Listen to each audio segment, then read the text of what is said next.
Temporary sanity. That's the thing I value most of all.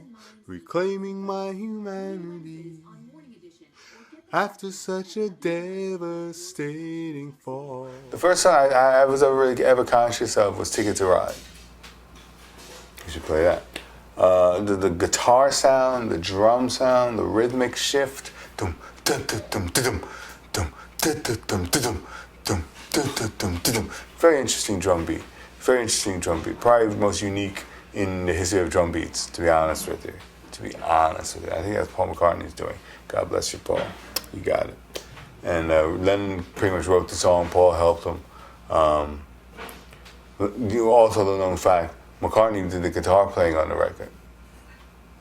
And that's what makes it, I don't say that's what makes it interesting, because George is an amazing guitar player. He's a great guitar player. George is an innovative guitar player in many respects.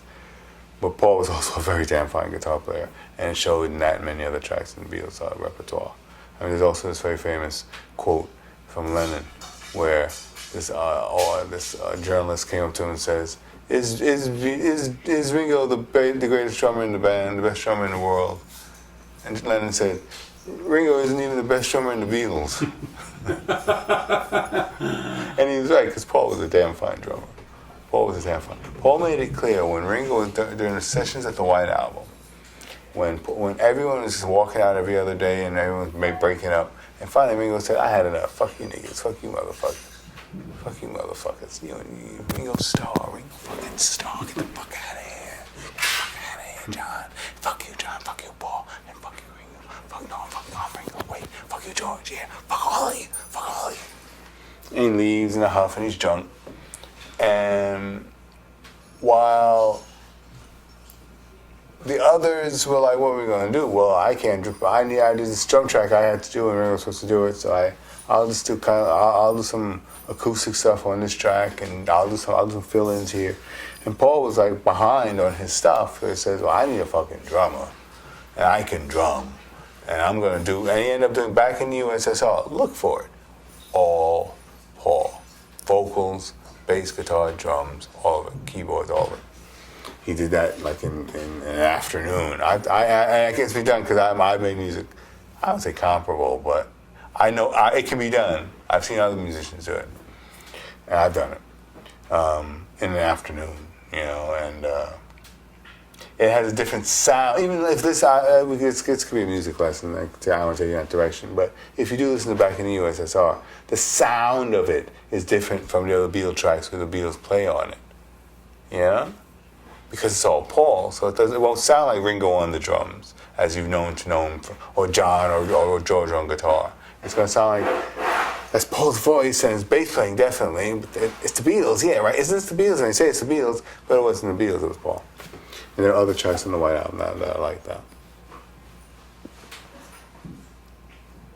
But anyway, how do we get to that? You were talking about your sound. Yes. Well, yeah, so my sound's very, very much the same thing, where it's one guy playing all the instruments. That's kind of the same correlation I was trying to draw. But you were also talking about that you could recognize your sound over a period of time. Changing and evolving. Changing and yet remaining the same. They'll return to different themes. Beatles 63. I had Beatles 63 all over my catalog over the years.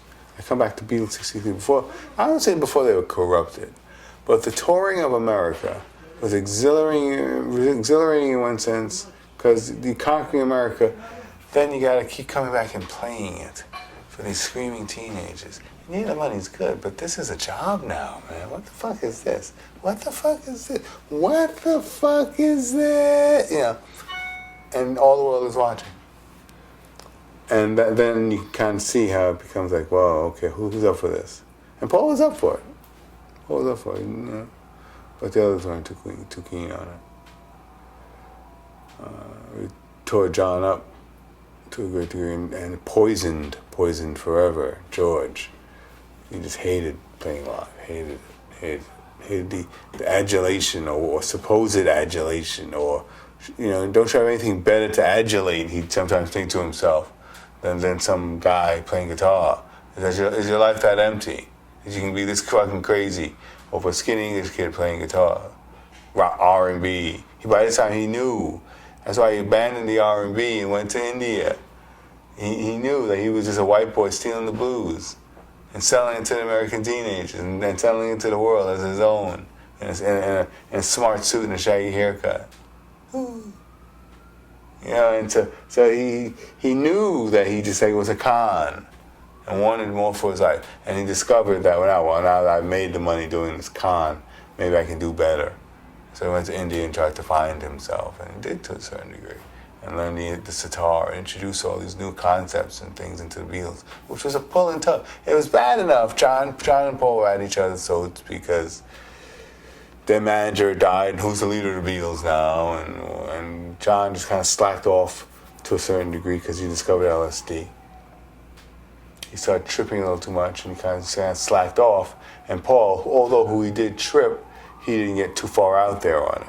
So he realized that this is my job as producing records for the Beatles, so he kept producing material. And he became the de facto leader because every song that started coming out after all sounded like Paul, the Beatles.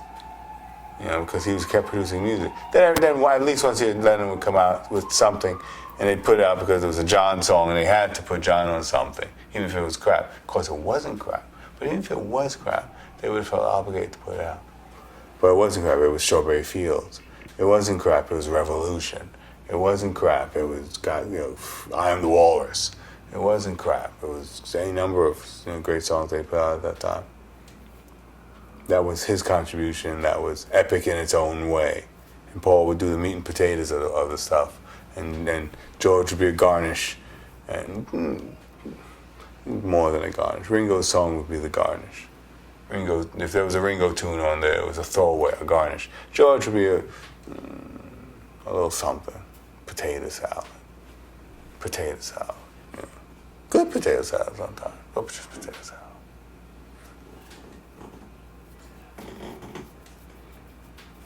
I know people who love George would probably hear that and say this motherfucker's an asshole, but that's basically what it was. And the overall scheme, his later work, some of his later work, he gave you a big piece of meat on the table with something, and Here Comes the Sun. Two big pieces of meat. That was probably the whole meal of the album, or a very important part of the meal of the album. Very important part of the meal of the album. What was the other song? Abbey Road, Here Comes the Sun, and something. No, his contribution grew but if you look in the overall scheme of their career, and the overall 18-course meal of their I'm Gonna Die Now, so I want a whole 18-course meal of Beatles in the form of, before you send me to my maker, each album must be a meal. I could do that. I think there's a creative chef who could do that too. A meal dedicated to each album before I die. That's what I want. And it'd be intense. But you also notice how important and unimportant George was, how important and unimportant Ringo was, and how immensely important John and Paul were together, and how immensely important they were together. They were apart. The number of songs, how they only wrote, really, for the first 2 years together. And the rest they were just writing apart, and it was amazing. It was just, but in the early years, they decided that we want to do everything Lennon and McCartney. We'll be partners.